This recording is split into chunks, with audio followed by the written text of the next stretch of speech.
Você já se perguntou para onde a raça humana está indo? E se o próximo passo evolutivo fosse abdicar da própria humanidade? Oi, eu sou a Nath e no vídeo de hoje nós vamos falar sobre 2001, Uma Odisseia no Espaço, a considerada obra-prima de Arthur C. Clarke, um dos grandes nomes da ficção científica. O livro é dividido em 6 partes, mas para melhor disposição das ideias que eu quero trazer, eu não vou me ater aqui à linearidade dos acontecimentos, e sim vou colocar as coisas que eu mais achei interessante a partir do meu ponto de vista. De início, eu gostaria de introduzir uma das principais relações no livro, o paradoxo entre o Olha-Lua e o HAL 9000. O primeiro espanca o inimigo até a morte, o segundo calcula com precisão digital a morte daqueles que o ameaçam.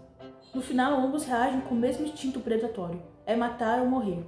Mesmo estando anos-luz à frente na evolução, HAL ainda carrega a sina da autopreservação. Ele não se importa em ser o único, desde que esteja vivo. O mais irônico é que HAL, uma máquina, demonstra de modo mais livre e radical os seus sentimentos, coisas que seus companheiros humanos não são capazes de fazer. Está me ouvindo, Hal? Afirmativo, Dave. Na escuta. Abra o acesso de veículos, Hal. Me desculpe, Dave. Não posso fazer isso. Qual é o problema? Acho que sabe qual é o problema tão bem quanto eu. Não estou entendendo, Hal. Esta missão é muito importante para eu deixar que você a coloque em risco. Não estou entendendo coisa alguma, Hal. Eu sei que você e Frank planejavam me desligar. Eu acho que não vou poder permitir tal coisa. De onde você tirou essa ideia, Hal? Dave, embora tivesse tomado precauções extremas no veículo para eu não ouvi-los, eu consegui ler os seus lábios.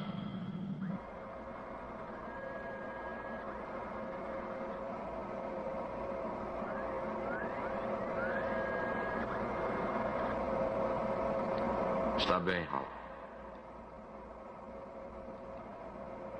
Vou entrar pela câmara de vácuo de emergência.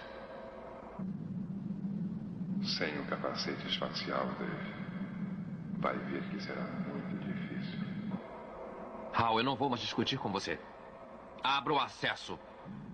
Dave, esta conversa não tem mais nenhum propósito. Adeus. Enquanto HAL sussurra, implora, sofre, Bowman sequer consegue lidar com a morte dos seus companheiros de modo emocional, ele simplesmente segue em modus operandi. HAL entra em colapso emocional, uma falha inaceitável para homem e máquina. Will you stop, Dave?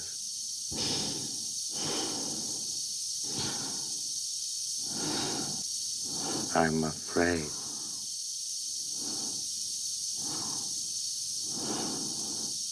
I'm afraid, Dave.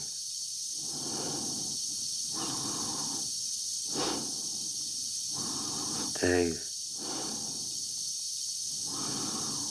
my mind is going.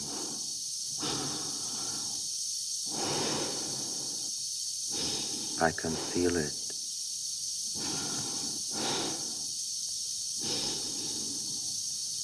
I can feel it.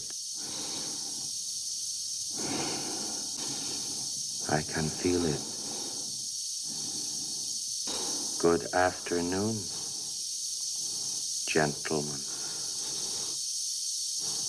I am a HAL 9000 computer. I became operational at the HAL plant in Urbana, Illinois on the 12th of January, 1992. My instructor was Mr. Langley, and he taught me to sing a song. If you'd like to hear it, I can sing it for you. Easy. Daisy, Daisy, give me your answer too. I'm half crazy, all for the love of you. It won't be a stylish marriage.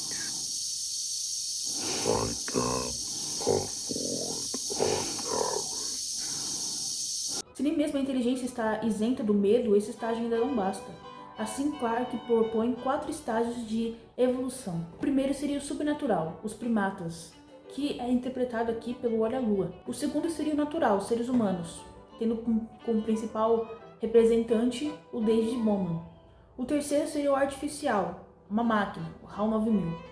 E o quarto seria o sobrenatural, essas mentes sem corpo, a raça alienígena evoluída. O monólito é o marcador da próxima fase. Ele não fala e não se comunica, mas guia de modo místico. Sempre aparece quando a humanidade está pronta para um próximo passo evolutivo. Assim, apesar de Clarke utilizar de uma base darwinista para a evolução da raça humana, essa não é dada de modo aleatório como no darwinismo, e sim através do contato com o monólito. Essa pedra é uma ferramenta utilizada por uma raça alienígena que busca levar os seres humanos para esse mesmo estado de evolução. Eles não têm mais corpo físico ou necessidades básicas como comer e dormir. São uma somente unificado no universo que transcende os limites da humanidade. Eles são o ápice do conhecimento, porém apesar disso não são um deus. Não são espirituais. São imateriais, sim, mas ainda preocupados com as coisas práticas da vida. Como um código sem corpo, sem sentimentos, sem relacionamentos. O problema, no entanto, não é a valorização da lógica. Em certas situações, a lógica deve preceder os sentimentos. E de fato, hoje temos muitas obras que dão ênfase demais aos sentimentos dos personagens e acabam deixando a história sem nexo. E isso cansa o leitor, porque nós precisamos de justamente um equilíbrio entre esses dois fatores. Porém, Clarke leva ao extremo a evolução lógica e deixa de lado a metafísica da alma. A transcendência aqui não passa de uma atualização de software. O autor ainda alfineta os religiosos. Ele faz vários usos de palavras religiosas no contexto espacial, como por exemplo, quando ele diz que a primeira viagem ao espaço seria uma espécie de batismo espacial, ou quando se refere à área de pouso das naves como santuário interplanetário. Ele ainda alfineta os fiéis quando diz que os seres humanos criaram seu próprio Deus depois de desenvolverem uma comunicação verbal e escrita. E na verdade, toda essa ideia de que o ser humano pode atingir o ápice da evolução sem uma graça divina é o grande propósito, é a base do livro aqui. No fim, Bowman não volta para casa. Ele não reencontra seu lar. Na verdade, não tem nem mais quem retornar, porque ele se tornou Star Child. Ele já não é mais aquele ser. Ele agora está pronto para deixar toda a sua humanidade. Ele se prepara para se fundir a essa consciência sem corpo e sem identidade própria. Clarke mostra que o futuro da humanidade seria deixar de ser humano. Bom, tendo exposto aqui as minhas principais ideias sobre o livro, agora eu quero fazer um adendo pequeno sobre o título que eu achei um pouco estranho. A palavra Odisseia tem um peso literário enorme, a primeira jornada do herói, e descreve a história de Ulisses, esse grande herói que passa por provações e volta evoluído para casa. O seu principal objetivo é retornar ao lar, agora de modo transformado. Mas no caso de Bowman não tem esse propósito, ele não deseja retornar ao lar, ele não liga mais para a terra ou até mesmo porque ele deixou para trás. Todos os seus relacionamentos, as pessoas, tudo que ele busca é seguir em frente. Ele quer ser esse centro que vai levar a humanidade adiante. Talvez tenha sido uma ironia do próprio autor, o que eu acredito que foi, porque Clarke era muito inteligente. Ou talvez tenha sido só um título que ele achou bonito, mas como leitor eu senti um descompasso, onde o título remete a algo humano, que seria a volta às suas raízes depois da transformação, mas a história toda se desapega do humano, é uma rejeição ao ser humano. Agora vamos às considerações finais. Apesar das críticas ao livro, 2001 Odisseia no Espaço é uma ficção científica de peso. É um livro interessante que prende o leitor do início ao fim. E apesar de ter uma opinião meio distante do autor, ainda assim eu acredito que seja uma boa leitura para aqueles que querem conhecer mais o gênero de ficção científica. Apesar de não ser a melhor, na minha opinião.